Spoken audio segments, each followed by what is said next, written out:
Buenas tardes, doctora. Buenas tardes, doctora. Buenas tardes, doctora.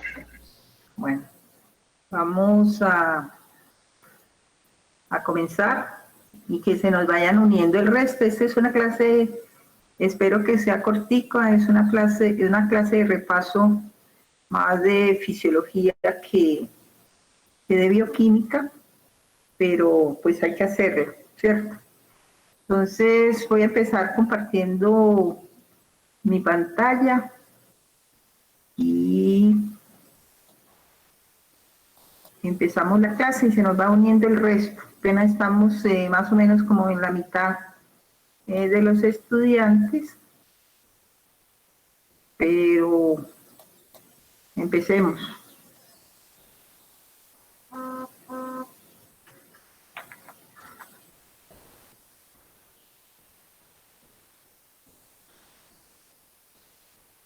Y voy a quitarle el volumen a esta cosa.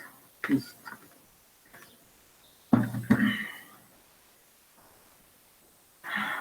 Entonces me voy acá. Y acuérdense de cuáles son las reglas del juego. Como yo no los puedo ver mientras tenga la pantalla del PowerPoint compartida con ustedes, entonces alguien abre el micrófono y hace la pregunta, porque tampoco puedo leer el chat. Y voy a desconectar mi cámara para que no haya como temas de interferencia aquí, ¿sí? Cuando necesite explicar algo, que tenga que usar las manos o algo, entonces volvemos a encender las cámaras. Muy bien.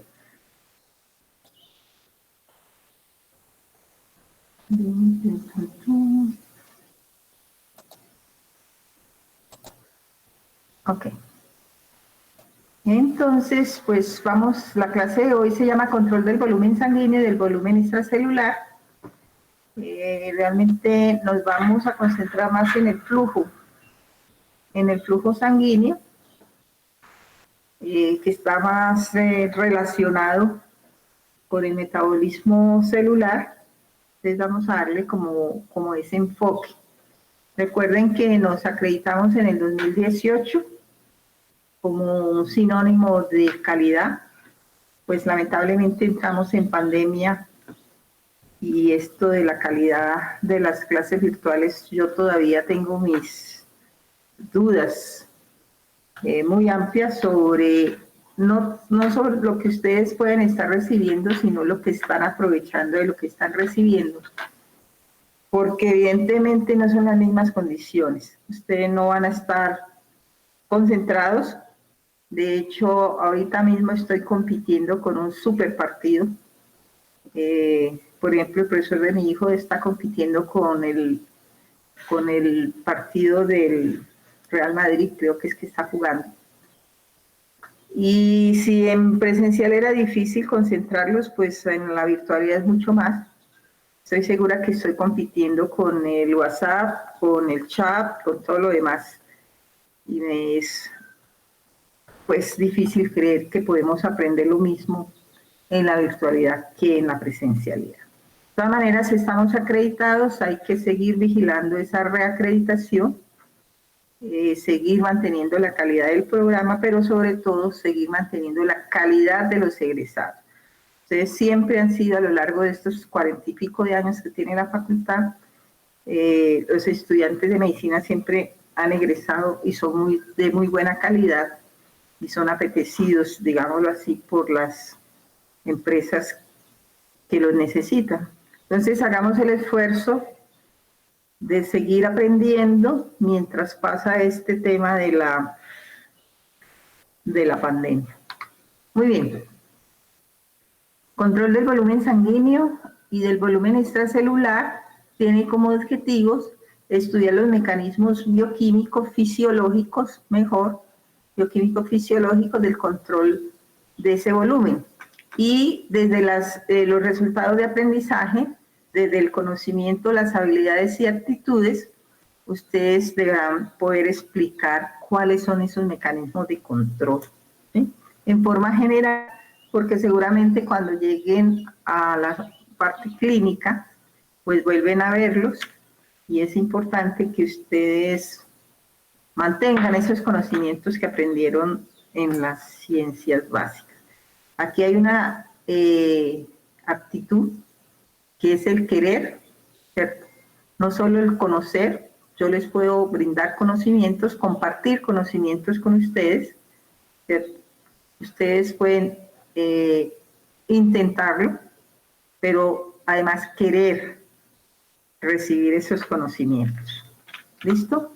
Entonces comenzamos, vamos a ver algunas definiciones de volumen sanguíneo y sus complicaciones clínicas. Nos vamos con el flujo sanguíneo y el control neurológico y hormonal de ese volumen. Siempre voy a tratar de comenzar con un caso clínico, que ustedes vean la aplicación del tema, ¿cierto? Que nos compete y que traten de llevarlo, digamos, a su práctica clínica. Entonces, este es un varón de 81 años, una persona mayor, con antecedentes de hipertensión arterial. Yo subrayé como las frases o, digamos, los síntomas o signos que me parecen importantes, pues, para el tema que voy a tratar. Entonces, por eso están subrayados. El individuo tiene hipertensión arterial, también tiene dislipidemia y tiene un infarto en miocardio anterior desde hace 14 años. Tiene con enfermedad monovaso en descendente anterior y ya le habían puesto un stem, ¿cierto? Presenta un cuadro de presíncope brusco, por lo que él acude a urgencias. Voy a hacerles ahora unas preguntas que por favor ustedes traten de responder, ¿sí? Presenta un cuadro de presíncope brusco, por lo que acude a urgencias. En la exploración destaca una tensión arterial de 80-40, ¿sí? 80-40. Estoy aquí recordando esto para preguntarles. Y una auscultación cardíaca rítmica sin soplos, auscultación pulmonar normal, abdomen blando y depresible, ligeramente doloroso a la palpación. Aporta un electrocardiograma en ritmo sinusual a 96 latidos por minuto, con onda Q de B1 a B4 y una analítica con hemoglobina de 11,4, ¿sí? Y creatinina de 1,4. Entre paréntesis puse el valor normal. Bueno, el de la hemoglobina se lo saben, pero de pronto el de la creatinina no lo recuerdan, así que lo puse. Está entre 0,7 y 1,3, lo que indica que está ligeramente elevado. Inicialmente tratado con aporte de volumen, o sea, le suministraron líquidos, ¿sí? Le suministraron líquidos al paciente. Pero a la hora persiste la situación de hipotensión. No dice cuál es el valor de la presión, pero dice que sigue hipotenso, con palidez de la piel, ¿cierto? Palidez cutánea en aumento. Tampoco dice si le midieron o si tocaron la temperatura de la piel, pero yo les puedo argumentar que debe estar frío, palidez cutánea en aumento, con piel fría, en situación de anuria y aumento del dolor abdominal. Una nueva analítica revela que tiene ahora hemoglobina de 9,5, antes estaba en 11,4, y creatinina de 1,8, antes estaba en 1,4, o sea que la hemoglobina desciende y la creatinina en sangre aumenta. Se realiza un ecocardiograma que muestra la presencia de una necrosis antigua en el territorio descendente anterior. Recuerdan que tuvo un infarto con hiperdinamia del resto de segmentos, disfunción ventricular ligera con fracción de eyección ventrículo izquierdo, bla, bla, bla, en torno al 45%. En plano subcostal se aprecia la presencia de un aneurisma a nivel de la aorta abdominal. Se realiza una TAC donde se confirma la existencia de un gran aneurisma infrarrenal de aproximadamente 7 centímetros con trombo mural y roto a espacio retroperitoneal, ¿sí? Bueno, esto último puede explicar algunos de estos síntomas como el dolor abdominal a la palpación y otras cositas aquí. Entonces yo me voy, le resumen aquí: hipertensión arterial, cuadro de presíncope brusco, tiene tensión arterial 80-40, tiene abdomen blando y doloroso, 96 latidos por minuto, hemoglobina de 11 y 1.4 de creatinina, le dan líquidos, sigue su situación de hipotensión, palidez cutánea, ¿cierto? Anuria y aumenta el dolor, la hemoglobina baja y la creatinina sube y tiene un rompimiento de la aorta, ¿sí? Muy bien. La primera pregunta es, no esa que tengo aquí, sino estas de definiciones. ¿Qué es síncope? ¿Alguien sabe qué es síncope? Ya me fui para acá. Aquí voy a prender mi cámara para que me vean que estoy aquí. ¿Qué es síncope, muchachos? Pues en palabras más paisas es como darle la pálida, es desmayarse. Darle la pálida, ¿cierto? Le dio la pálida. También Se desmayó. los doctores dicen que es como caerse de su propia altura. Muy bien, Daniela y Miguel. Es un desmayo, ¿sí? Se desmayó, se desvaneció. El hombre, bueno, no sé, ahí no dice si estaba sentado o parado, pero el hombre se desmayó, ¿sí?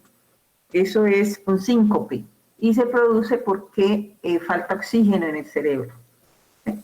Muy bien. Dice que tiene una tensión de 80-40. Está normal, ¿no? Chicos. No, doctora. No, está hipotenso. Está hipotenso, ¿sí? Está hipotenso. Lo normal es 120/80.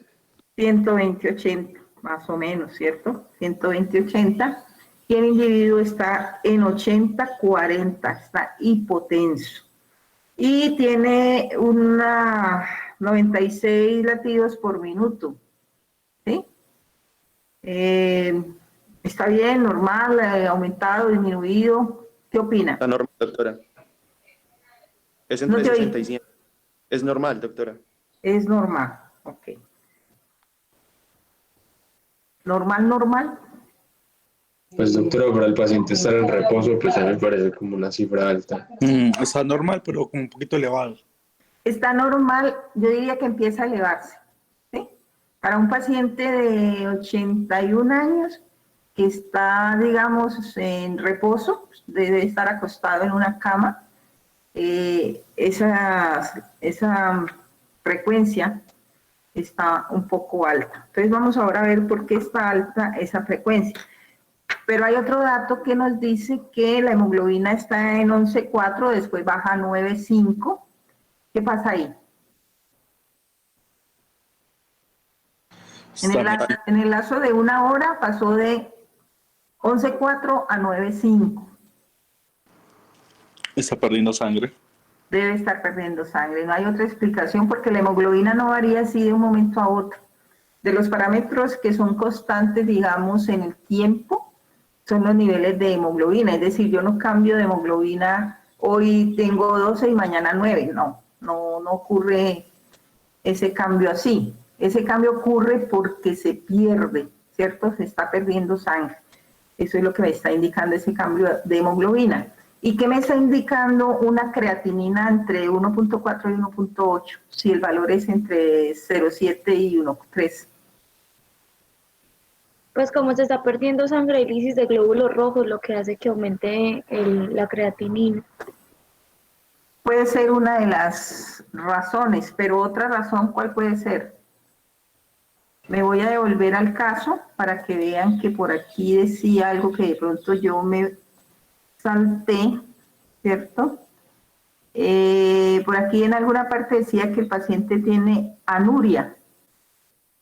¿Sí? ¿Qué es anuria? Mira, No orina. anuria, no está orinando. Y recuerden que el mecanismo de eliminación de creatinina también es un mecanismo de ver la función renal, ¿recuerdan eso? es la eliminación de creatinina por orina, pero como el paciente no está orinando, entonces esa creatinina se está elevando, ¿sí? Más que por la pérdida, digamos, de sangre, que es una de las situaciones que ustedes refieren, es por la retención de líquidos. Jovencitos, entonces, la pregunta es, vamos aquí a ponerla, ¿qué posibilidades diagnósticas hay? ¿Qué creen ustedes que está pasando con ese paciente? ¿Qué le pasó? ¿Por qué la hipotensión? ¿Por qué la pérdida de hemoglobina? ¿El dolor abdominal? El aumento en la frecuencia cardíaca, ¿cierto? ¿Qué está pasando ahí? Doctora, pues el paciente tenía un aneurisma, es decir, una dilatación de la arteria aorta, entonces se rompió y causó que la sangre fuera del espacio retroperitoneal, causando que se bajara la hemoglobina, y pues la creatinina se explica por la retención de líquidos a nivel de, pues, renal. Correcto. Listo, entonces fíjense que el paciente lo que ha hecho es una hemorragia, ¿cierto? Y la hemorragia desde el punto de vista fisiológico se traduce en una pérdida de volumen. Entonces, la otra pregunta que es esta, la otra pregunta que no la hice es, ¿cómo llamamos a ese diagnóstico? ¿Cierto? Es una pérdida de volumen. ¿Cómo se llaman las pérdidas de volumen? En plasma, por supuesto. ¿Cómo la llamamos? Shock hipovolémico. Es un shock hipovolémico. Entonces, miren cómo nosotros vamos a ver ahora el control del volumen sanguíneo y cómo eso lo van a aplicar ustedes en su vida. Este es un paciente que ha tenido una ruptura de un aneurisma y está perdiendo volumen, pero también puede ser un caso de un paciente que llega apuñalado, por ejemplo. ¿Sí? Que eso este fin de semana, como decía algún periódico, fue el fin de semana de la Pasión del Quindío, con masacres en todos lados, ¿cierto? Y el aumento de la violencia. Esos pacientes les van a llegar a ustedes con pérdida de volumen. Entonces, ¿a cuál de estas correspondería esa pérdida de volumen del paciente? ¿Están viendo la pantalla, chicos? Sí, doctora. Ok. ¿A cuál de esas? A shock hipovolémico. Ese sería un shock hipovolémico porque hay pérdida del volumen sanguíneo, ¿sí? Si pudiéramos ver el volumen de ese individuo, medirlo, posiblemente encontramos un volumen disminuido. A pesar de que tiene toda una serie de problemas cardíacos, su pérdida de volumen no se debe a alguna de estas, sino porque hubo una ruptura, ¿cierto? Una hemorragia. Entonces, ese sería el diagnóstico. Y ese paciente, ¿sí? Va a sacar unos mecanismos fisiológicos para compensar esa situación. ¿Qué creen ustedes que él? No lo que ustedes harían como médicos, porque ya vieron que el paciente está siendo tratado en alguna parte, dice tratado con aporte de volumen, le están poniendo líquidos. Sin embargo, esa no es la solución, ¿cierto? ¿Cuál es la solución? Primero que antes de entrar a ver qué es lo que está ocurriendo en el paciente, ¿cuál es la solución? Cirugía, ahí no hay de otro, porque a pesar de que le pongan volumen, él lo va a seguir eliminando. Entonces, la solución debe ser reparar, ¿sí? Entonces, vamos aquí a cerrar un momentico la cámara y vamos a seguir aquí. ¿Sí? Entonces, ahora sí, ¿cuáles son? Estas son las posibilidades diagnósticas, pues una pérdida de volumen, que es un shock hipovolémico, ¿cierto? ¿Cuáles son los mecanismos fisiológicos que el organismo de ese paciente por sí solo, sin ayuda del médico, ustedes están allí, pero el organismo está tratando de compensar esa situación? Díganme, ¿cuáles serían esos mecanismos? Regular la excreción urinaria. De a uno solito, uno a la vez, porque si no, no oigo. Díganme. Doctora, una vasoconstricción. Vasoconstricción. Listo, ¿qué otra cosa? La médula ósea produce más reticulocitos, pues está soltando más células rojas. Producción de células. Correcto, ¿sí? Pero acuérdense que esta es más demorada. ¿Listo? Aumento de la vasopresina para conservar el volumen. ¿Aumento de qué? Fíjate ahí. Vasopresina para conservar el volumen. ¿Qué hace la vasopresina? Retiene líquidos ¿Dónde? en el riñón. Exacto. ¿Recuerdan exactamente dónde? En el túbulo colector. Correcto. Allí es donde la vasopresina ejerce su acción para lograr retener líquidos, ¿sí?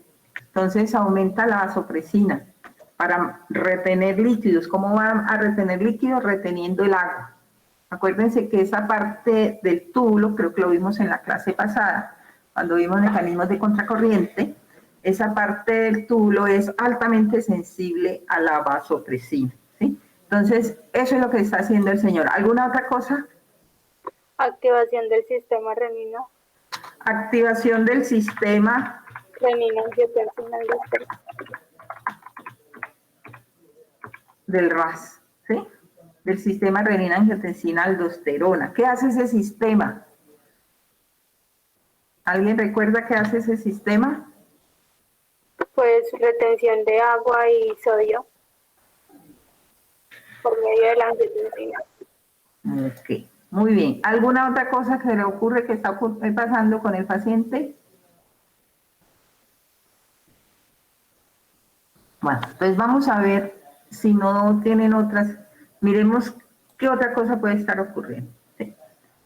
Activación del sistema nervioso autónomo simpático con producción de sustancias vasoconstrictoras. La angiotensina 2, ¿sí? Activación del sistema angiotensina aldosterona. La angiotensina 2, ¿sí? Adrenalina, noradrenalina y vasopresina. Todo esto en su conjunto son vasoconstrictores, ¿cierto? Retener el volumen. Se produce vasoconstricción arteriolar, ustedes lo dijeron, correcto, ¿cierto? Generalizada que aumenta las resistencias sistémicas. Ahorita vamos a hablar de resistencias para intentar elevar la presión arterial. Recuerdan que el paciente está hipotenso, ¿sí? Y a nivel venoso, ¿qué pasa? En las venas se maneja más o menos el 60% de todo el volumen sanguíneo.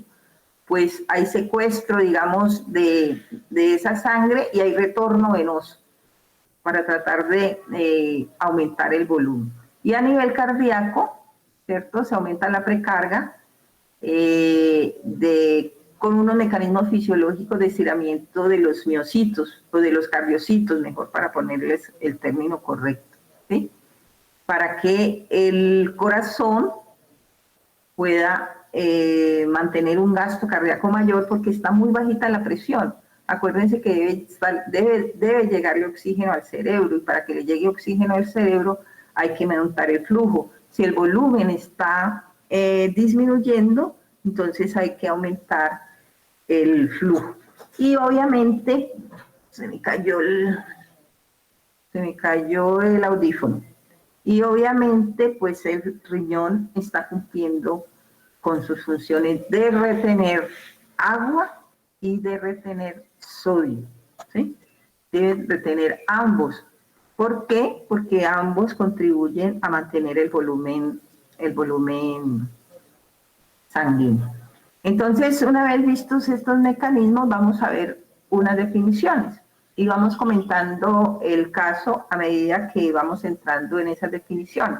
Pero lo que quería con el caso es mostrar que lo que vamos a ver tiene una aplicabilidad inmediata y clínica, ¿sí?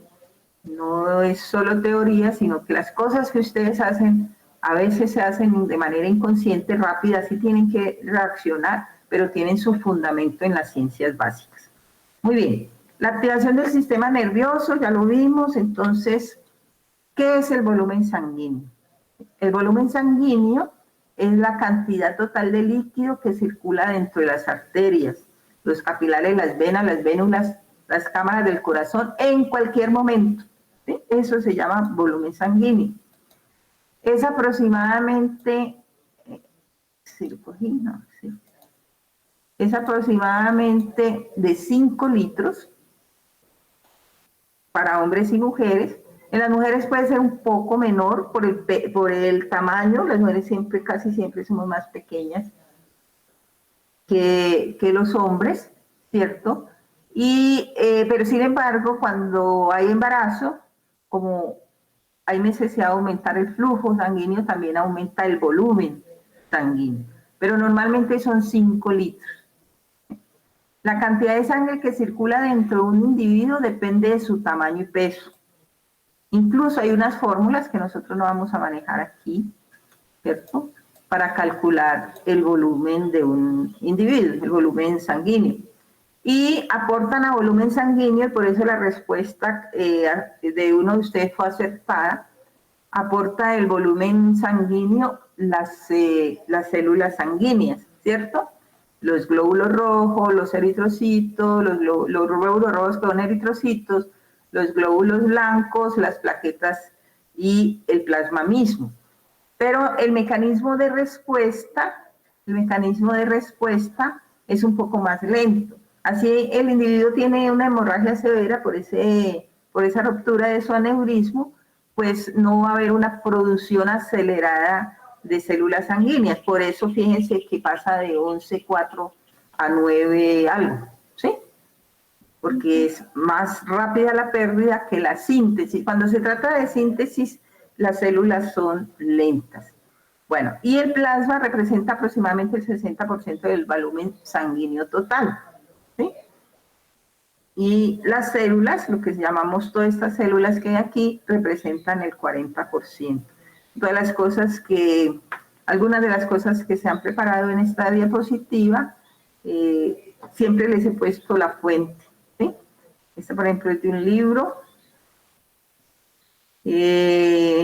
Bueno, el volumen sanguíneo, recuerdan que aquí estábamos hablando de cuánto es. Vamos a ver quiénes contribuyen a ese volumen, a regularlo, a producirlo y a regularlo. Son múltiples sistemas de órganos que están involucrados no solo en la síntesis, sino en la regulación de ese volumen sanguíneo. Uno de esos órganos es el riñón, ¿sí? Primero el riñón produce eritroproyectina, que es una proteína que va hasta la médula ósea y para que produzca los glóbulos rojos, mecanismo más lento, ¿sí? Y segundo, el riñón maneja agua y solutos, como lo vimos en la clase pasada. Entonces, fíjense que el paciente tenía anuria y creatinina alta. Están siendo manejado por el riñón ese volumen de ese paciente está muy bajo, entonces el riñón entra a compensar esa pérdida de volumen tratando de retener líquidos y retener solutos. Entonces el riñón, por un lado, es responsable de la regulación del volumen, pero también de la producción del mismo a través del estímulo de la médula ósea. El sistema cardiovascular es otro sistema que contribuye a manejar el volumen, ¿sí? El sistema cardiovascular detecta cambios en el volumen sanguíneo y lo que hace es aumentar o disminuir la presión. Hay unas células que se llaman los vasoreceptores, que lo que hacen es, son células, digamos, que se pueden arrugar o hinchar, ¿cierto? De acuerdo a la cantidad de sangre que hay. Entonces, con ese arrugarse, hincharse, una manera coloquial de decirlo, los vasoreceptores detectan el cambio de volumen. Entonces, aumentan o disminuyen la presión para mantener, digamos, un flujo normal de sangre a los diferentes tejidos. Ese cambios en la presión también estimula el sistema que ustedes dijeron, el sistema renina-angiotensina-aldosterona. Otro sistema involucrado es el sistema esquelético, porque es allí, en la médula ósea, donde se producen las células sanguíneas, y ya dijimos que el 40% del volumen de sanguíneo corresponde a estas células. Por supuesto, hay un control central del volumen, que es a través del sistema nervioso, que puede actuar sobre los otros 3 sistemas para mantener ese volumen, ¿sí? Entonces, ¿cómo y por qué varía el flujo sanguíneo y el volumen sanguíneo en los tejidos? O sea, no a todos los tejidos no les llega el mismo o no tienen el mismo volumen sanguíneo, ¿sí? Ni todos los tejidos son irrigados de la misma forma. ¿De qué depende? Pues depende de su necesidad metabólica, ¿sí? Hay solo un órgano en el que no puede variar ese flujo sanguíneo ni ese volumen sanguíneo, y es el cerebro. Los demás órganos se adaptan a los cambios en el volumen sanguíneo. Entonces, ¿de qué depende? Pues depende del metabolismo de ese órgano, ¿sí? De las necesidades de sus nutrientes, como glucosa, aminoácidos, entre más metabolismo tenga, entre más activo metabólicamente sea, pues va a producir más desechos. Entonces también va a necesitar un flujo sanguíneo, un volumen de sangre para intercambiar, para eliminar los productos de desecho, como el dióxido de carbono, ¿sí? Para eliminar hidrogeniones, productos metabólicos, producto del metabólico, del metabolismo. Eso hace que se baje el pH, entonces hay que eliminarlo. Y para mantener concentraciones adecuadas de iones, ustedes saben que hay diferencias en los gradientes de concentración de los iones que mantienen la actividad celular. Entonces necesitamos que se estén barriendo esos iones, que se estén intercambiando, y de eso depende entonces la necesidad. También, obviamente, el flujo es importante para el transporte de diversas hormonas y otras sustancias, pero básicamente el flujo y el volumen sanguíneo en cada órgano va a depender de su metabolismo, ¿sí? Cada órgano entonces tiene una necesidad especial. Por ejemplo, ¿cómo variamos con el paciente? ¿Cómo varía el flujo en cada uno de los tejidos o en algunos de los tejidos del paciente, que nos está indicando los signos y los síntomas que ese paciente tiene? Por ejemplo, el flujo sanguíneo en la piel determina la pérdida del calor del cuerpo, ¿sí? Y esa es la primera, digamos, como la primera cosa que se afecta cuando hay pérdidas o cuando hay ganancias de volumen sanguíneo. Entonces, fíjense que el paciente no lo dice exactamente en la descripción clínica, pero el paciente debe estar frío porque se ha reducido el flujo de sangre hasta la piel. No necesitamos sangre allí, la necesitamos en órganos más vitales, ¿sí? Necesitamos sangre en el cerebro, necesitamos sangre en el corazón, necesitamos sangre en hígado. Entonces, pues, es el mecanismo de defensa rápido para mantener esos volúmenes en esos órganos importantes, es disminuir el volumen en otros órganos, y uno de esos es la piel. Entonces, rápidamente el paciente pierde flujo hacia la piel, se vuelve frío y además pálido. Entonces, el paciente estaba pálido y estaba frío, y la palidez aumentaba a medida que iba aumentando las pérdidas. A la hora volvieron y lo miraron y cada vez estaba más pálido. El aporte de cantidades adecuadas de plasma a los riñones ayuda a excretar los productos de desecho del cuerpo. Entonces el paciente no podía, digamos, perder volumen a través del riñón, entra en anuria, pero también entra en productos de desecho, ¿sí? Entra a mantener altos, porque no los puede eliminar, los productos de desecho. Entonces, cuando el individuo es normal, el flujo hacia el riñón es normal y se pueden eliminar todos estos metabolitos. Pero cuando tenemos un problema como el que tiene el paciente, rápidamente hay que cerrar esa llave. Riñón es una llave, ¿cierto? Rápidamente hay que cerrar esa llave, entonces se produce la anuria y se produce el aumento de metabolitos de desecho. Las variaciones en el flujo sanguíneo en diferentes tejidos y órganos dependen de las circunstancias del individuo. ¿sí? De las circunstancias de enfermedad o de las circunstancias de salud en general y de las circunstancias de alimentación también, ¿sí? Y lo que significa es que cuando un órgano tiene un alto metabolismo, pues va a tener un flujo sanguíneo mayor. Mírenlo aquí en esta tabla, ¿sí? El cerebro tiene metabolismo, digamos, alto, por lo tanto tiene un flujo alto. Pero este es el órgano que les decía a ustedes que no cambia su flujo normalmente. Porque el paciente le dio un síncope brusco, ¿sí? Porque se perdió el volumen y la oxigenación al cerebro, ¿sí? Entonces cayó inconsciente porque perdió perdió volumen. Miren que representa el 14% del volumen corporal, el flujo, ¿cierto? Entonces flujo, 700 mililitros por minuto es flujo. El flujo de sangre al cerebro. Y miren quién tiene el mayor flujo, ¿sí? El hígado es el órgano con mayor flujo, porque es el órgano metabólicamente más activo que tiene. Entonces el flujo a través de la porta es casi el total del flujo hepático, ¿sí? Es el que tiene que eliminar y todos los temas de desechos y toda la actividad que tiene el hígado.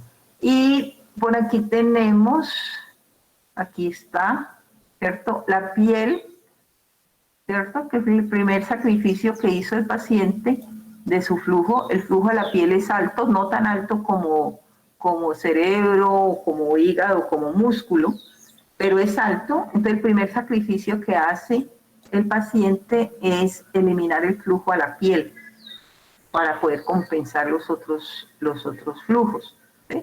Los otros flujos son pequeños, posiblemente también se reducen bastante, pero lo que más importa es reducir que es un flujo alto, ¿sí?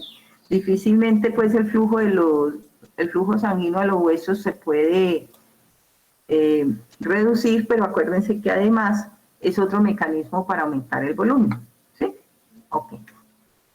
Entonces vamos a concentrarnos un poco más, y no a concentrarnos, sino a adentrarnos un poco más en el paciente y en la clase, ¿cierto?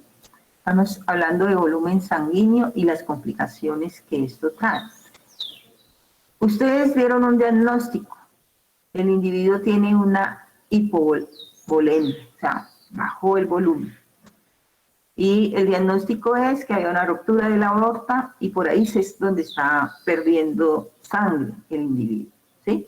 O sea que de las causas de hipovolemia, que son pérdida de sodio, pérdida de agua, pérdida de plasma, infecciones que producen líquido acítico, por ejemplo, y hemorragias y quemaduras. En el diagnóstico que estamos viendo, o en el caso mejor que estamos viendo, se debe a una hemorragia. Y esa hemorragia, entonces, o esa pérdida de volumen mejor, la podemos clasificar, ¿sí? Grado 1 a 4. Ahorita vamos a ver en qué grado podía estar el paciente. El tratamiento del shock hipovolémico va a depender de la osmolalidad del paciente y se le pueden administrar los líquidos que el paciente necesita, ¿cierto? Este paciente se le suministró un volumen, seguramente que se le suministró un volumen isotónico porque no sabían que estaba perdiendo el paciente, ¿sí? Seguramente si llegan con una herida abierta, etcétera, rápidamente hacen el diagnóstico de hemorragia y pueden tomar otras medidas. Bueno, el paciente se le da el volumen, pero eso va a depender de cuál es su osmolaridad. Miremos en qué grado estaría el paciente, ¿sí? O sea, las hipoliemias del 1 a 4, esto es la pérdida de sangre en términos de mililitros, la pérdida de sangre en términos de porcentaje, las pulsaciones por minuto, cuando esas pérdidas ocurren, la presión debido a esas pérdidas y la tasa respiratoria, ¿sí? También debido a esas pérdidas. Entonces, fíjense que de todos estos datos, nosotros tenemos que el paciente tiene baja la presión sanguínea y no sabemos cuánta sangre ha perdido porque está atrapada en el espacio intraperitoneal, entonces no sabemos cuánta sangre ha perdido el paciente. Tenemos esto, un descenso en la presión sanguínea, y tenemos esto, que son las 96 pulsaciones por minuto. Entonces, ¿en qué grado ustedes, sí, ven las pulsaciones aquí, en qué grado ustedes clasificarían, de hipovolemia clasificarían ese paciente? Escucho. Entre clase 1 y 2. Exactamente, así lo puse yo, ¿cierto? Estaría por aquí porque no está menor de 100, si está menor de 100, perdón, 96 está menor de 100, pero no está mayor de 100, entonces está aquí, ¿sí? Y la presión no es normal, entonces no puede estar en el 1, pero debe estar acá. ¿Por qué no está en el 3? Porque las pulsaciones aún no han subido. Entonces apenas está, o sea, el paciente va en este sentido, ¿sí? El paciente va en este sentido.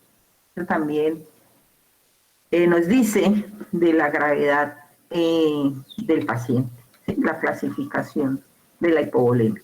Muy bien.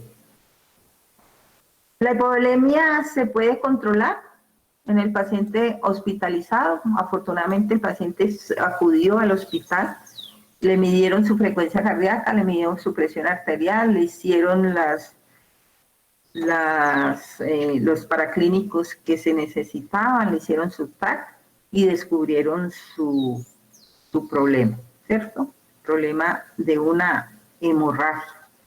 Pero pues existen también dispositivos intravenosos que les permiten monitorear esa presión.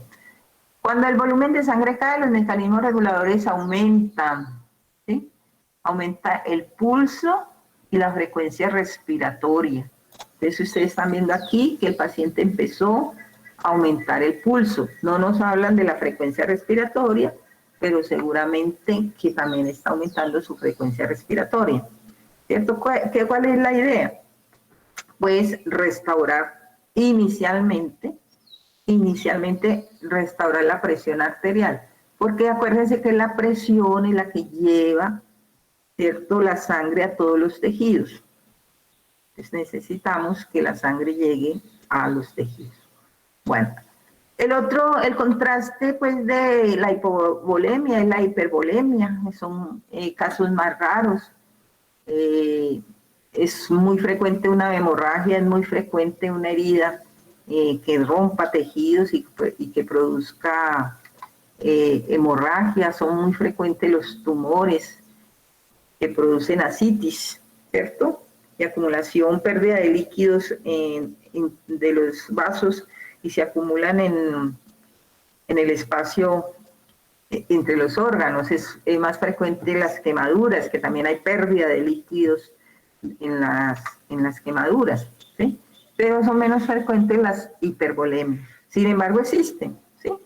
Porque se daña el riñón, ¿recuerda? Entonces, si se daña el riñón, ¿quién elimina líquidos? Entonces se va aumentando el líquido. La insuficiencia cardíaca, o sea, el corazón no es capaz de bombear y el flujo también empieza a disminuir. Un daño hepático, recuerdan el volumen, la cantidad de sangre que tiene que llegar al hígado. Si el hígado está dañado, pues ni siquiera va a ir la sangre allá, no hay manera, que se van acumulando en otros espacios. La ingesta excesiva de sodio puede ser accidental o puede ser náufrago, pero les digo que son situaciones poco comunes a las que ustedes realmente no van a estar enfrentados, ¿sí? O si de pronto una enfermedad metabólica de origen congénito que dañe la regulación del sodio, o si la regulación o la eliminación, control del sodio, por ejemplo, el hiperaldosteronismo, ¿sí? Pero también puede ser una administración alta de glucocorticoides o de aldosterona por accidente o por mala práctica puede ocurrir, ¿sí? Pero realmente son muy raras. Entonces, cuando el sodio se retiene, acuérdense que sodio y agua van juntos, son pareja, no se alejan. Entonces, si yo pierdo sodio, pierdo agua, si gano sodio, gano agua.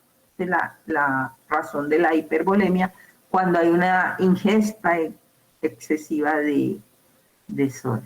¿Sí? Bueno, entonces, en la hipervolemia ese líquido se acumula en diversas cavidades corporales, ¿sí? Y bueno, produce los famosos edemas. Bueno, aquí les voy a explicar rápidamente con este gráfico de Big-Bemian lo que ocurre con los volúmenes con el volumen sanguíneo, ¿sí? Nos vamos a ubicar en dos contextos. Dentro de los vasos, ¿sí? Dentro de los vasos y por fuera de los vasos, pero no dentro de las células. Ojo con eso. Esto que está aquí representa volumen sanguíneo. O sea, lo que está, volumen extracelular, ¿sí? Lo que está dentro de los vasos y lo que está por fuera de los vasos. Fíjense que aquí no estoy tocando el volumen intracelular, que es la diapositiva siguiente. Entonces, aquí estamos viendo lo que está ocurriendo con el líquido dentro de los vasos, ¿sí? El plasma, básicamente, y bueno, y las células, etcétera, etcétera. Entonces, hay un volumen normal fluyendo a través de esos vasos, y va a haber unas circunstancias que hacen que ese volumen cambie, el delta de volumen plasmático, ¿sí? Delta significa cambio. Este es el volumen plasmático, ¿sí? Y este es el cambio que ocurre. ¿Qué circunstancias hacen que se pierda o se gane fluido? Sí, eso es lo que significa que hay aquí. Se están ganando líquidos, ¿sí? Y se están perdiendo líquidos. Eso es normal.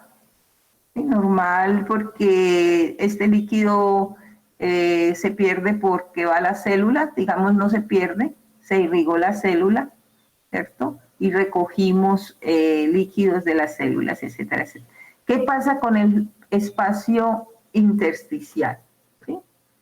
Pues este es el vaso, aquí están las células, este es el líquido,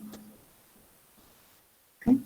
Y este espacio que queda aquí es el líquido intersticial, ¿sí? Y este es el vaso. Entonces lo mismo lo puedo representar aquí. Esta es la célula, es el líquido, y este es el líquido intersticial.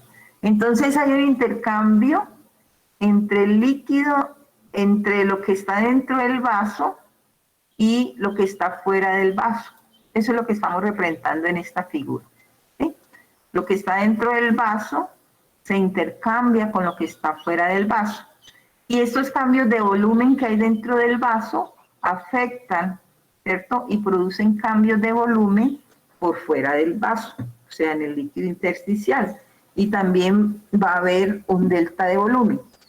¿Qué mecanismos, ¿cierto? ¿Qué mecanismos hay aquí que permiten esos intercambios?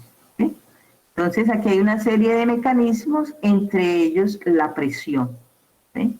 La presión arterial, pero aquí también hay unas proteínas que van a traer o a liberar el agua, y aquí también hay otras proteínas que van a permitir que el agua llegue o no llegue, ¿sí? Entonces, por ejemplo, en la desnutrición, lo que se llama el niño oasiorco, un niño que es desnutrido pero se ve obeso. ¿Qué es lo que está pasando allí? Que ese niño desnutrido, sus proteínas plasmáticas son muy bajitas, pero las proteínas que están en el líquido intersticial son muy altas. Entonces el agua fluye hacia el líquido intersticial y produce edema. Y el niño lo que está es edematizado y no gordo, no obeso, ¿sí? Pero son los niños que uno ve como gorditos, pero sabe que están desnutridos porque su cabello aparenta, no aparenta, es un cabello erizado en forma de alambre, es un cabello que ha perdido pigmentación, etcétera, etcétera, ¿sí? Y están gorditos en el estómago. ¿Por qué? Porque aquí hay unos mecanismos que son los mecanismos fisiológicos normales de ósmosis, de presión oncótica y de presión hidrostática que hacen que el líquido fluya de un lado para otro, ¿sí? Y ahora sí les combino aquí lo que pasa con el líquido intracelular, ¿sí? Entonces volvemos a tener aquí el vaso, el líquido intersticial y la célula, tal como lo habíamos pintado. Este es el vaso, el líquido intersticial y la célula, y estos mecanismos. El agua fluye libremente de un lado a otro, impulsada ¿por qué? Impulsada por las diferentes concentraciones que hay en un espacio u otro, ¿sí? Entre qué elementos son importantes para mantener esas concentraciones: el potasio y el sodio, ¿sí? El potasio y el sodio. Entonces, también hay un mecanismo activo, todo este repaso ustedes ya lo vieron, hay un mecanismo activo que se llama la bomba sodio-potasio ATPasa, que va a mantener esos gradientes de concentración. El día que esto se pare, que es el día que muere la célula, entonces ese gradiente se iguala y ya no pasa nada, ¿sí? Y la célula muere, y si esto es generalizado, pues el organismo muere. ¿Listo? Entonces ahora miremos dentro de la guía que estamos siguiendo. Estamos hablando de volumen, ahora vamos a hablar de flujo, ¿sí? Cambiamos de volumen a flujo. Fíjense, aquí yo estaba explicando cómo los volúmenes cambian, ¿sí? ¿Qué hace que se cambie el volumen sanguíneo? ¿Qué implica ciertos elementos del organismo en el volumen sanguíneo? ¿De acuerdo? ¿Cómo podríamos explicar lo que tiene el paciente? Una hipovolemia. Siempre hemos estado hablando de volumen, en un paciente que ha tenido una hemorragia. Y hablamos de hipervolemia, que son menos comunes, ¿cierto? ¿Y cuáles son los mecanismos que manejan, digamos, el volumen en forma general entre los espacios? Entonces ahora hablemos de flujo. ¿Sí? Sabemos que cada órgano maneja un flujo, que cada tejido maneja un flujo sanguíneo, y que ese flujo sanguíneo va a depender, por supuesto, de sus tasas metabólicas, pero va a depender el flujo sanguíneo, pero que lo perdí. El flujo sanguíneo va a depender de la presión, la diferencia que hay entre la presión arterial y la presión venosa, pero básicamente de la resistencia que encuentra la sangre al pasar a través de los vasos. ¿Por qué digo básicamente? Porque si en un individuo encontramos un individuo normal, la presión no debe estar variando, ¿sí? La presión debe ser una constante, obvio, con unas ligeras variaciones en el día, pero es una constante. Entonces, ¿qué es lo que no es constante? ¿Qué es lo que va a hacer que cambie el flujo de un órgano a otro en una circunstancia dada? La resistencia es el flujo. ¿Y quién da la resistencia a ese flujo? ¿Sí? ¿Quién da la resistencia a ese flujo? Las arteriolas. ¿Sí? El diámetro de los vasos es la que va a decidir cuánta resistencia se le opone al flujo. Entonces, lo que está diciendo aquí es que el flujo no va a depender tanto de la presión en individuos sanos. La presión se supone que debe ser normal, con ligeras variaciones, sino que va a depender de la resistencia que se ponga a que la sangre fluya. ¿Y cómo se expresa esa resistencia de los vasos? Se expresa a través de vasodilatación y vasoconstricción. El conjunto se llama vasomoción, ¿sí? Movimiento de los vasos. Los vasos se dilatan o los vasos se contraen. Y los vasos se dilatan y se contraen haciendo que cambie su radio, ¿sí?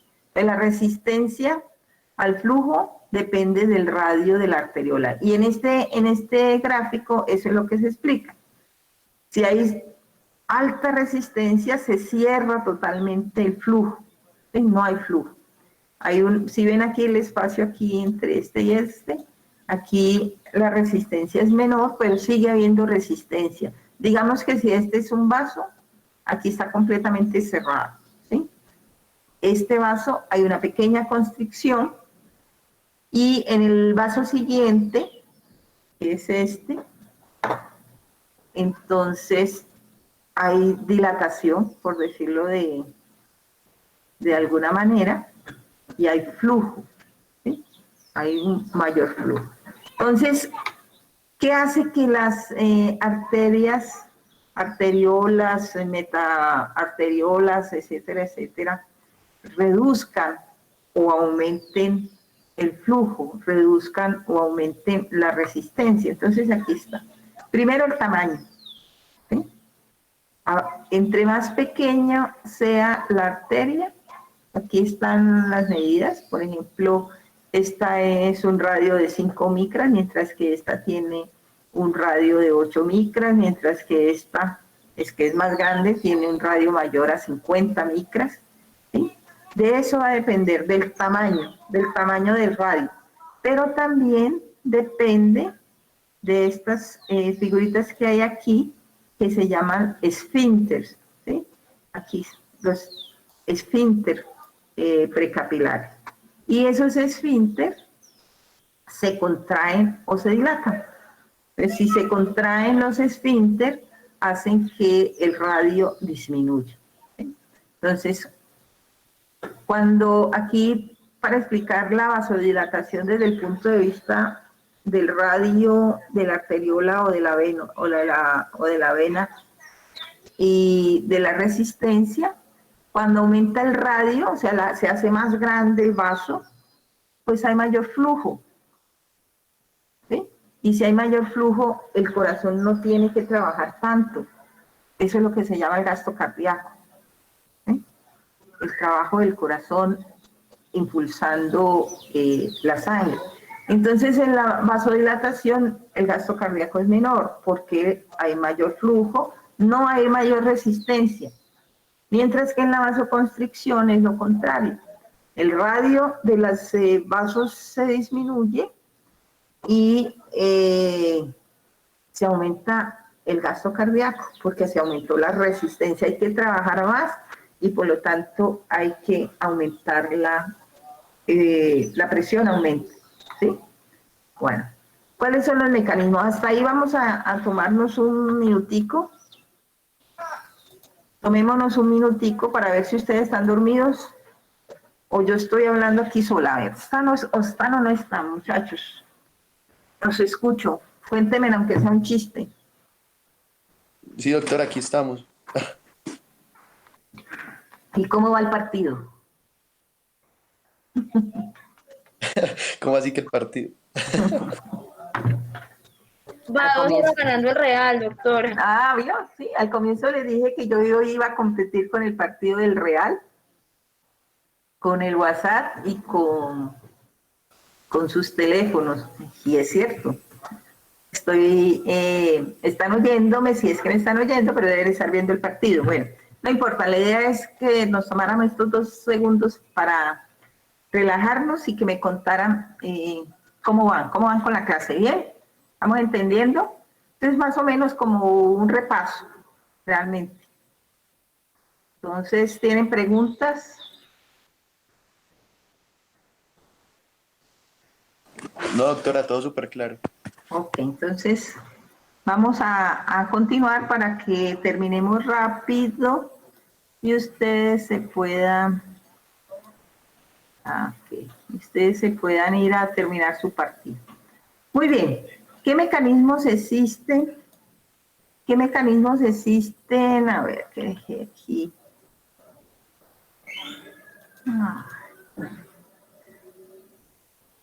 ¿Qué mecanismos existen para regular, cierto? El flujo. ¿Sí? Hay mecanismos intrínsecos, o sea, es que estamos hablando del flujo local y el flujo general. Cuando hablo del flujo local de determinado órgano que tiene una necesidad específica de sangre, entonces hay unos mecanismos que permiten que en algún momento, por ejemplo, en el momento de la comida, ¿por qué nos da tanto sueño? Hay varias hipótesis que dicen que uno después de almorzar le da un sueño y tiene la necesidad de hacer siesta. Primero, aunque les dije que el volumen de sangre del cerebro no cambia mucho, de todas maneras todo el volumen sanguíneo se va hacia el estómago para que se haga el proceso de digestión. Entonces, si los otros órganos se quedaron sin, digamos, una buena irrigación, sin oxígeno, pues es mejor extraer el reposo, ¿sí?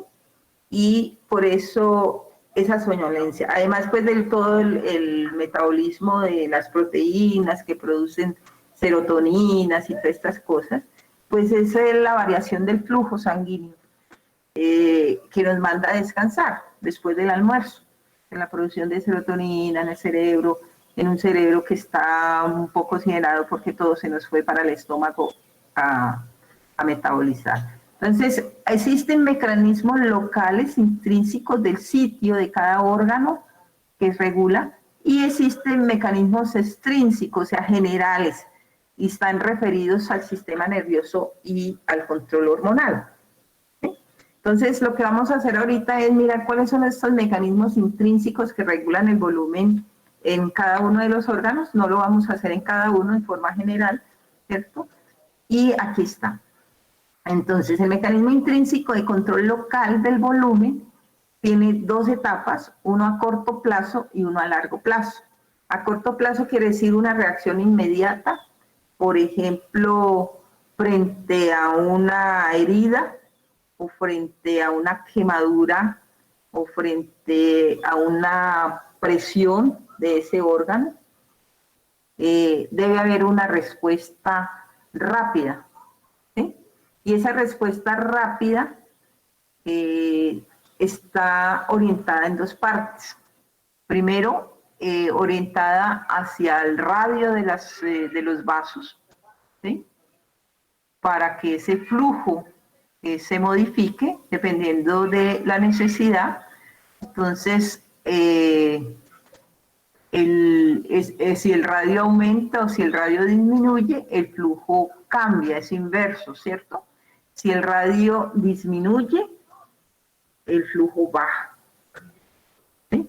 Si el radio disminuye, perdón. Si el radio aumenta, lo hice al contrario, pero son contrarios.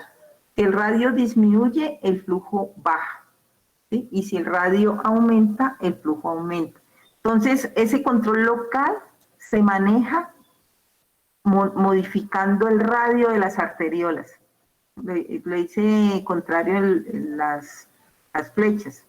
Pero si el radio aumenta, el flujo aumenta. Hay que cambiar el sentido de las flechas. Y vamos a ver cómo fisiológicamente se puede cambiar ese radio. ¿Sí? ¿A qué responden las arteriolas? Eso es a corto plazo. Pero también los productos metabólicos que tienen que ver con el consumo de oxígeno y los productos de desecho o otros productos no de desecho pueden controlar también ese flujo local. ¿Sí? La necesidad metabólica de un órgano hace que éste necesite o no necesite oxígeno. ¿Sí? Y en el metabolismo que se esté dando, pues se van a ver unos productos metabólicos, vamos a ver esos productos que hacen que se controle ese flujo local. A largo plazo significa la génesis, ¿cierto?, de nuevas estructuras, por ejemplo, de nuevos vasos. Entonces hablamos de angiogénesis, ¿sí? Esto, por ejemplo, referido a un tumor, el tumor consume, es metabólicamente muy activo, entonces va ese tumor a ser vascularizado para poder llevarle oxígeno. Pero eso no ocurre de un momento para otro, sino que es un mecanismo a largo plazo. A largo plazo la nueva angiogénesis, o en los individuos, no hablemos de tumor, por ejemplo, en los individuos que levantan pesas o que hacen pues ejercicio, que aumentan musculatura, ese aumento de músculo requiere mucho más irrigación, y entonces también los vasos de ese individuo aumentan, ¿sí?, para aumentar el flujo hacia ese músculo. Pero son mecanismos más a largo plazo, ¿sí? A corto plazo estamos hablando del almuerzo y que hay que cambiar el flujo de sangre hacia el estómago y que hay que cambiar el flujo de sangre hacia el hígado en términos de media a una hora, ¿sí? Y a largo plazo estamos hablando de unos individuos que aumentan su músculo con semanas y meses de entrenamiento, entonces el flujo también cambia allí. O estamos hablando de tumores que también se irrigan, pero es a largo plazo. Entonces después viene el control hormonal, estamos en esta parte del control local. Entonces lo local, vamos a ver cómo funciona el tema de cambiar el radio de las arteriolas, ¿sí? Cómo cambia el radio de las arteriolas, metaarteriolas, los esfínteres papilares, etcétera, etcétera. ¿Qué hace que esto cambie? ¿Sí? Porque sobre todo el músculo liso, nosotros al músculo liso no le podemos decir nada. El músculo liso es autónomo. El músculo estriado, yo puedo mover los brazos voluntariamente, los subo, los bajo, pero el músculo liso no le podemos decir nada. Entonces debe haber unos mecanismos que hagan que ese flujo cambie. Entre esos mecanismos, les recuerdo, están los esfínteres, ¿sí? Los esfínteres capilares, que se cierran o se abren para permitir o disminuir el flujo, ¿sí? ¿Qué hace que ese radio entonces se pueda contraer? Pues los productos del metabolismo de esos vasos y de ese tejido es lo que permite que esos esfínteres se abran o se cierren, ¿sí? Entonces fíjense cómo la tasa metabólica hace que el flujo, ¿cierto?, sanguíneo aumente. De este lado yo tengo el flujo sanguíneo y de este lado tengo la tasa metabólica. Aquí estoy, digamos, en este momento que estamos a las casi 3 de la tarde, supongo que son las 3 de la tarde. Ya pasó nuestro almuerzo, ya llevamos como, digamos, 3 horas de metabolismo. Estamos aquí con un flujo sanguíneo, pues, pongámosle 1, ¿cierto? 1 mililitro minuto y una tasa metabólica de 1. Pero si estuviéramos o almorzáramos o comiéramos alguna comida pesada o saliéramos a hacer ejercicio, entonces la tasa metabólica del músculo en el ejercicio aumenta y hace que el flujo aumente.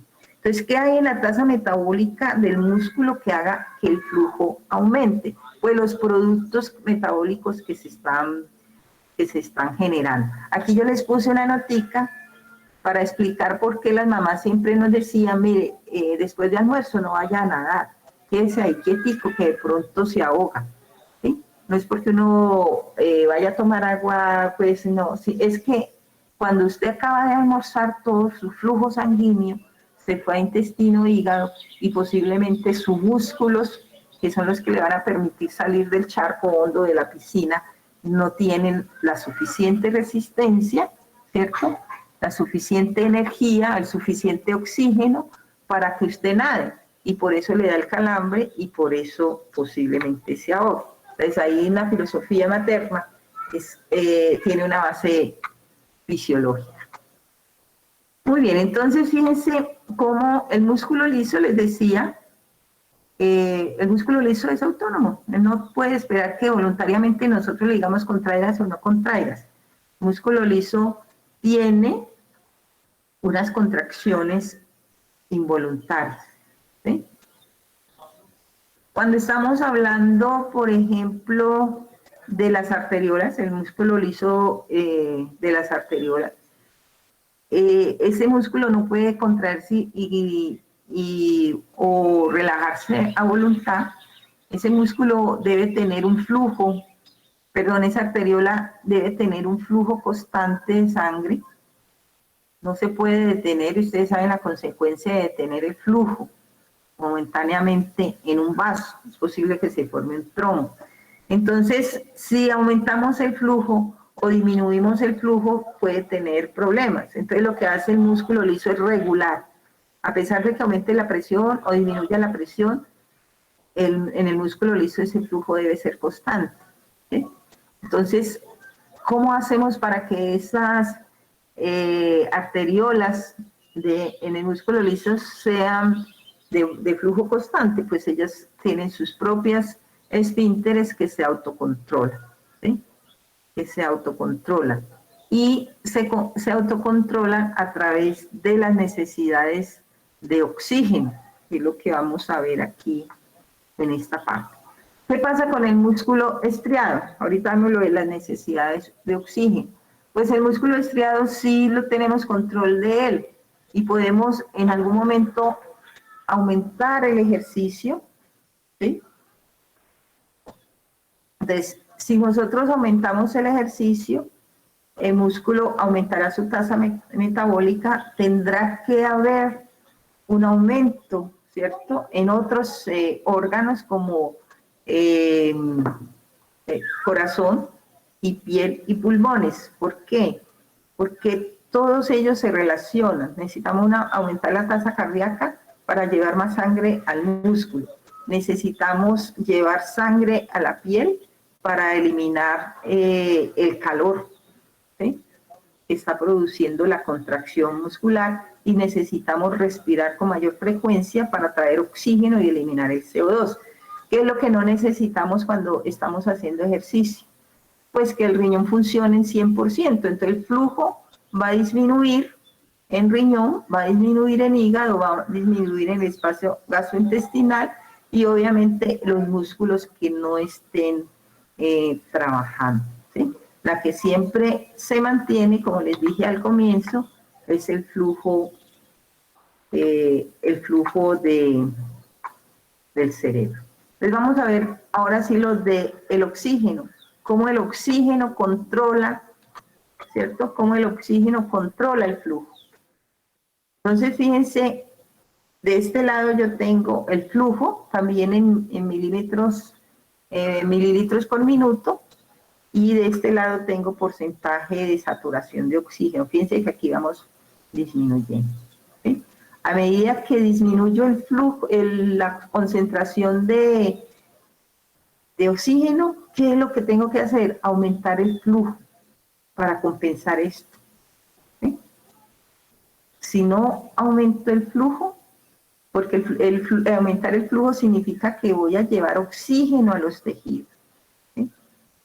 Si no aumento ese flujo, entonces los tejidos se van a quedar sin oxígeno. Entonces, cuando llego a estos puntos de saturación de 75%, lo que hace inmediatamente como respuesta todo el sistema circulatorio es aumentar el flujo para llevar ese oxígeno a los tejidos. Muy bien. Existen entonces dos teorías sobre el control local del flujo, ¿sí? Uno es la teoría de los vasodilatadores y la otra teoría es la de demanda del oxígeno. En resumen, se los digo, la demanda del oxígeno es porque ustedes recuerdan la bioquímica del primer año, que hay vías metabólicas que requieren oxígeno. Por ejemplo, glucólisis aeróbica, glucólisis en modo aeróbico, necesita oxígeno. ¿Y para qué la glucólisis? Para producir energía. Beta oxidación, o sea, cuando quemamos los ácidos grasos, necesitan oxígeno, ¿sí? La mitocondria. Esto ocurre en la mitocondria y en la mitocondria está la vía metabólica que se llama fosforilación oxidativa para producir ATP, que está relacionada con el transporte de electrones y la producción de agua. Y otra vía que produce energía y necesita oxígeno es el ciclo de Krebs. Entonces, cuando esos tejidos como el hígado, o esos órganos como el hígado, ¿cierto? Que son tan, tienen una tasa metabólica tan alta, requieren oxígeno, pues obviamente necesitan aumentar el flujo sanguíneo, ¿sí? Cuando cae la cantidad de oxígeno en sangre, que eso es lo que estamos viendo aquí, cuando cae, miren que el porcentaje de saturación disminuye, cuando cae ese oxígeno, inmediatamente aumenta ese flujo. Entonces imagínense que esto es el hígado, que tiene una tasa metabólica muy alta y que se cayó la saturación de oxígeno, pues inmediatamente tiene que mandar aumentar el flujo, ¿sí? Cuando se cayó la saturación de oxígeno, por ejemplo, es que estoy haciendo mucha glucólisis porque necesito energía, estamos en una carrera, el músculo necesita energía, no tiene glucosa, le manda lactato al hígado, el hígado le hace glucosa a partir del lactato, está metabólicamente activo, está consumiendo oxígeno, entonces se cae la saturación de oxígeno y aumenta el flujo, ¿sí? Aumenta el flujo. Y la otra teoría, que es la teoría de los vasodilatadores, para controlar el flujo local, también es sencilla. Está relacionada con el oxígeno también. O sea, ¿qué pasa cuando yo estoy consumiéndome toda mi energía? Estoy consumiendo el ATP. ¿Recuerdan el ATP? El ATP es la moneda universal energética y la que se usa para todo el proceso de catabolismo celular, el catabolismo, degradación. Entonces, perdón, de síntesis.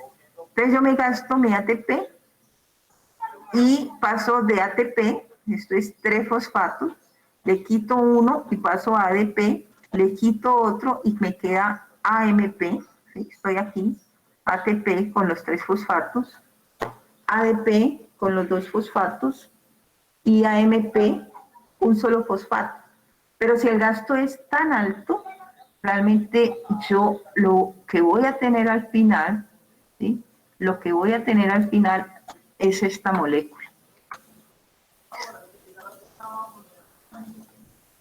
Esta molécula. ¿Sí? O sea, he llegado a la degradación total de toda la fuente de energía y lo que me estoy quedando es con la adenosina, ¿sí? Y la adenosina es un vasodilatador. La adenosina, aquí está, es un vasodilatador. ¿Qué es lo que está diciendo? Mire, estamos en la calle, ya no tengo más energía. Cuando ya llegué a adenosina, ya no tengo más energía, por favor, ¿sí? Aumente el flujo. Entonces la adenosina se pega al sistema muscular de los esfínteres y hace que esto se abra y aumente el flujo. Entonces fíjense que son dos teorías que están relacionadas. ¿Por qué? Primero, que se cae la demanda de oxígeno es porque estoy trabajando tanto, estoy haciendo tantas cosas metabólicamente que me agoté el oxígeno, entonces tengo que aumentar el flujo. Pero estoy trabajando tanto que estoy produciendo productos de desecho, digamos de consumo energético, que es esto, que le están diciendo a las células de los vasos, ¿cierto? A las células musculares de los esfínteres, por decirlo así, mire, tienen que abrirse para que me llegue más sangre. Si me llega más sangre, me llega más oxígeno, ¿sí? Si me llega más oxígeno, puedo trabajar más. Pues hablando de vasodilatadores. Pero fuera de la adenoxina, hay otros vasodilatadores como el dióxido de carbono. ¿Qué es lo que dice el dióxido de carbono? Eso es un producto de desecho metabólico. Cuando estamos quemando en el ciclo de Krebs los carbohidratos o los productos de las grasas, etcétera, etcétera, las proteínas, lo que estamos produciendo en el ciclo de Krebs es dióxido de carbono, un producto de desecho. Entonces necesitamos eliminar el ácido láctico, también producto de desecho. El piruvato en glucólisis se va hasta lactato. ¿Sí? ¿Y por qué se va hasta lactato? Porque no hay oxígeno. Entonces hay necesidad de dilatar para que aumente el flujo. Bueno, y ya lo habíamos dicho, compuestos como la adenosina, la histamina también es un vasodilatador, etcétera, etcétera. Son productos de desecho. Entonces, chicos, lo que hacen estos vasodilatadores, como dice su nombre, es aumentar,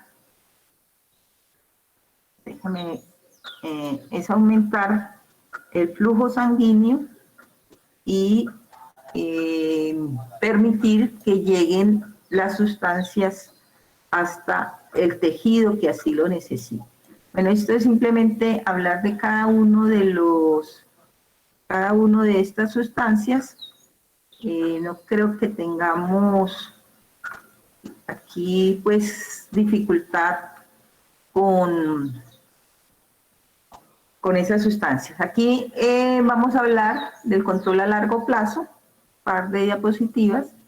Ese control es de días, semanas o meses. Acuérdense que es generar como una especie de nuevos tejidos, generar como una especie de nueva vascularización, y así se llama angiogénesis, para que ese tejido que ahora tiene una necesidad metabólica adicional, un músculo de los que hacen fisicoculturismo, de los que se vuelven musculosos con ejercicio, entonces ahora tiene una necesidad vascular mayor y ya no hay posibilidad de dilatar más, de ampliar los esfínteres de los vasos, entonces lo que hacen es crear nuevos vasos. Eso mismo ocurre con los tejidos tumorales, ¿sí?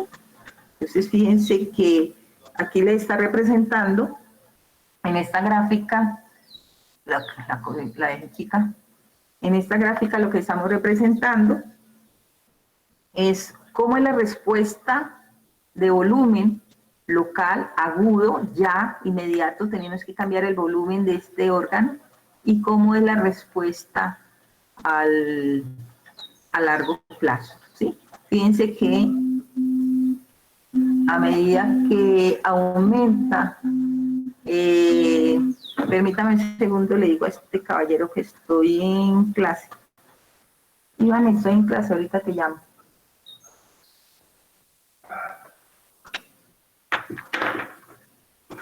Ivancito, estoy en clase, ahorita te llamo. Bueno,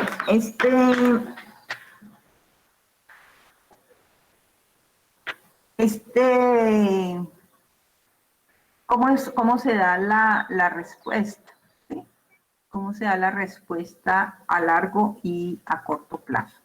Bueno, entonces nos vamos aquí ahora.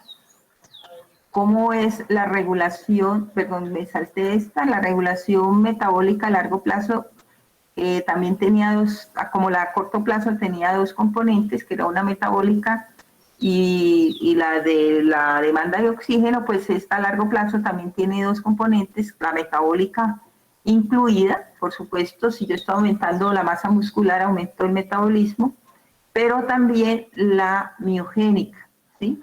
Del aumentar, digamos, la capacidad de que esos vasos se contraigan o se dilaten más, ¿sí? Entonces,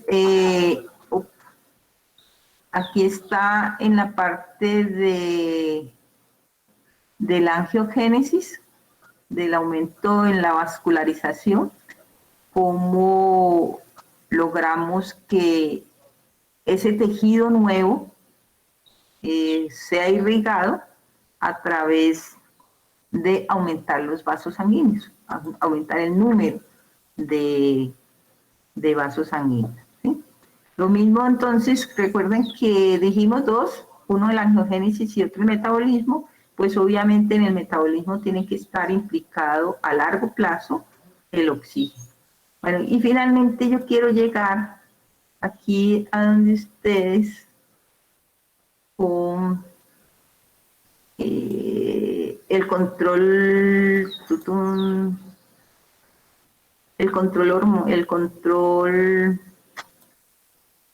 general, ¿sí?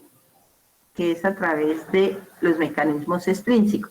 Estas diapositivas no se las he pasado, o se las estoy pasando así rápido porque son cosas que ya sabemos, pero que era necesario. Como el sodio hace que se maneje el volumen, ¿sí? Como cambios en la concentración de sodio, cambios en la concentración de hidrogeniones, cambio en la concentración de aniones como cloro, como citrato, pueden variar el volumen y por eso me las salté, pero es que ya creo que las saben, creo. Y nos vamos a mecanismos extrínsecos, acuerden, eran intrínsecos, que los vimos, local, a largo y a corto plazo, y ahora los extrínsecos, que básicamente son control hormonal y del sistema nervioso autónomo, ¿sí?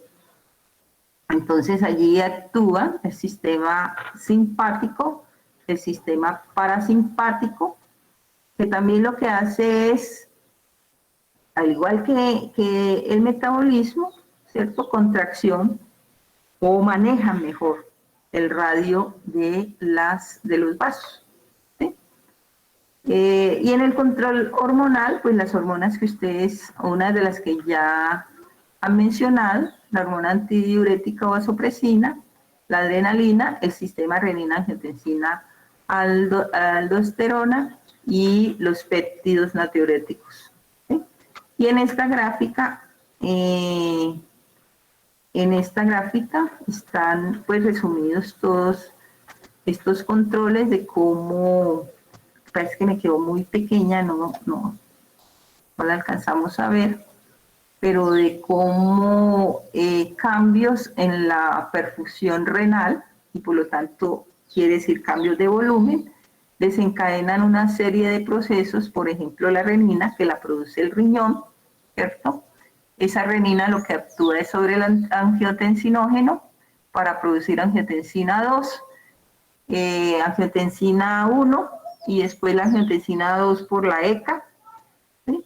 Y esa angiotensina lo que va es hacer a través de sus receptores es de retener sodio y retener agua a través de todos estos mecanismos, ¿sí?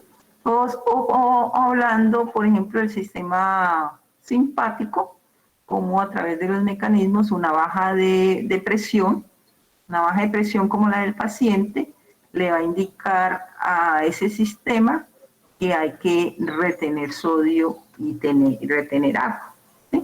Entonces aquí se integra todo lo que es el control neurohormonal, que son el último control que íbamos a ver. Listo, chicos, muchas gracias.